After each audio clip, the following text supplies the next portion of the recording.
Calling all detectives.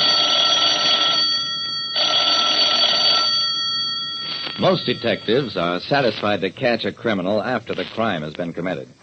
But I once predicted a murder and watched it happen before my eyes. That is the situation on this page from my casebook. The casebook of Jerry Browning, private detective. A private detective like me, Jerry Browning, does all sorts of things to get business.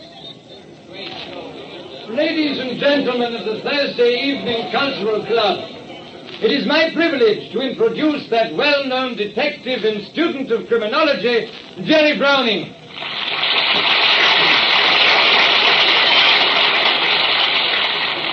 Yeah, Jerry Browning, lecturer. I give maybe a dozen such talks a year before various groups. I don't get paid much, but I make a lot of new contacts, and a surprising amount of business has come out of those lectures. Over a period of years, I've pretty well standardized my speech, and I've worked out a big, dramatic finish. I get on the subject of crime psychology, then...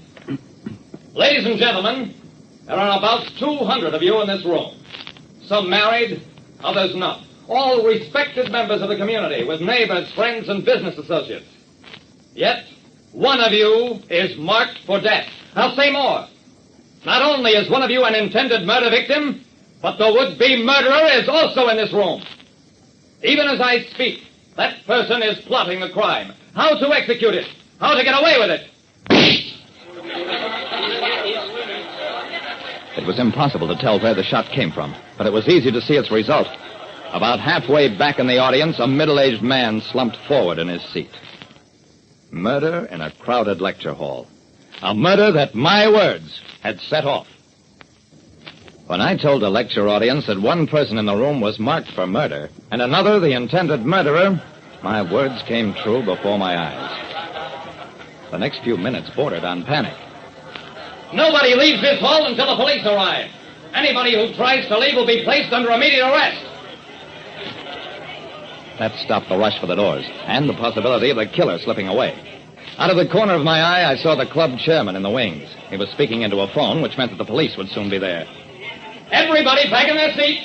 Take the identical seats you occupied during the lecture.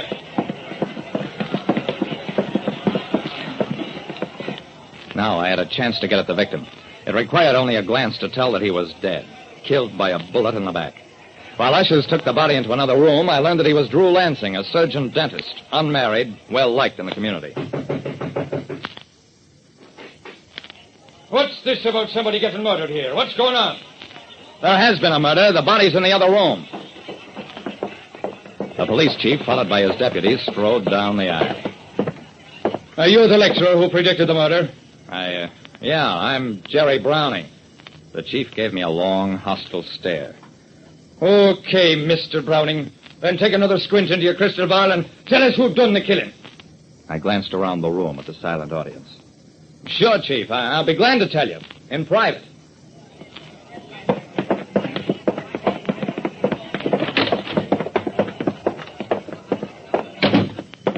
In the other room, a doctor was examining the body.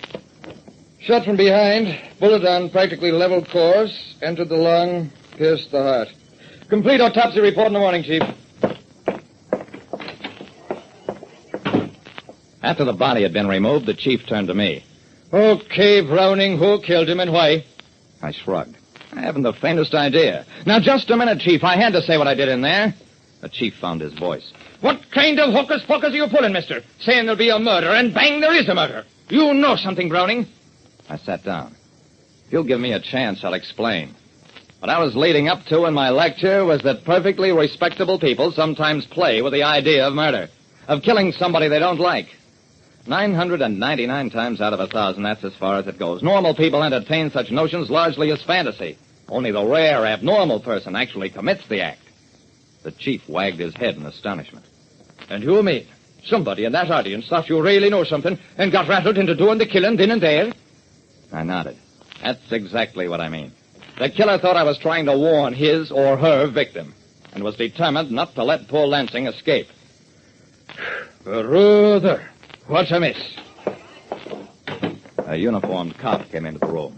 Here's the gun, Chief. We found it under one of the seats way up front. The killer must have got rid of it when all the excitement broke out. The chief took the gun, looked at it morosely. We'll probably find it was bought at some hock shop. Have you tested it for fingerprints? The cop nodded. There you one. Okay. He turned to me. I guess you're in the clear, Browning. You can go. Wilkins, start bringing in the people who are sitting near Lansing and behind him. Looks like we'll have to crack this the hard way. Wait a second, Chief. They won't get any place that way. If anybody knew where that shot came from, they'd have said so by now. We'll get a dozen stories, all conflicting. Yeah? And what do you suggest? That you use me. The murderer, whoever it is, thought I knew something. Still thinks so. Let me go to work on that audience and see if I can get a killer to identify himself. It's worth a try. Come on.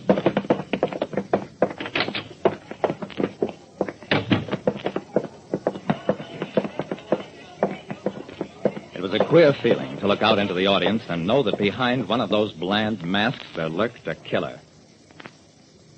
There is a murderer in this room. One who has made many mistakes.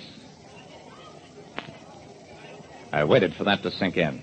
Then, I will now talk directly to the killer. And after I have finished, I will come down off the stage and point out that killer. I directed my glance beyond the front rows to the back half of the room. You've planned this murder for a long time, haven't you? You've lived with it, gloated over it. This wasn't the way you intended to carry it out. You meant to use that fine alibi. Now it's too late for that. And you've trapped yourself. Shall I tell you how I knew? I read it in your face. Do you think you can plan murder, rehearse every detail, savor in advance your victim's agony, and not have all that leave its mark on you? At this very moment, you think you're calm. But I can see panic in your face. I can see your eyes dilate with fear. You're struggling to keep your breathing even and unhurried, but you can't do it. The blood is beginning to mount in your face. Your heart is pounding faster and faster. You can't keep control of yourself any longer. In the very last row, a woman screamed and tried to dart out the door. 2 cops grabbed her. There is the murderer of Drew Lansing. I sure hope. She was the murderer, all right. One of Lansing's patients who had fallen in love with him. Had gone so far as to propose to him. Lansing refused. Gently and courteously, but still refused. After that, she felt she had to kill him. Don't ask me why. Warped minds do strange things. Once her nerve broke, she babbled out a full confession. Seemed surprised that I wasn't able to read the motives for her crime in her face. Well, I still give occasional lectures. But these days I have a new finish. Less dramatic, maybe, but easier on the nerves, too.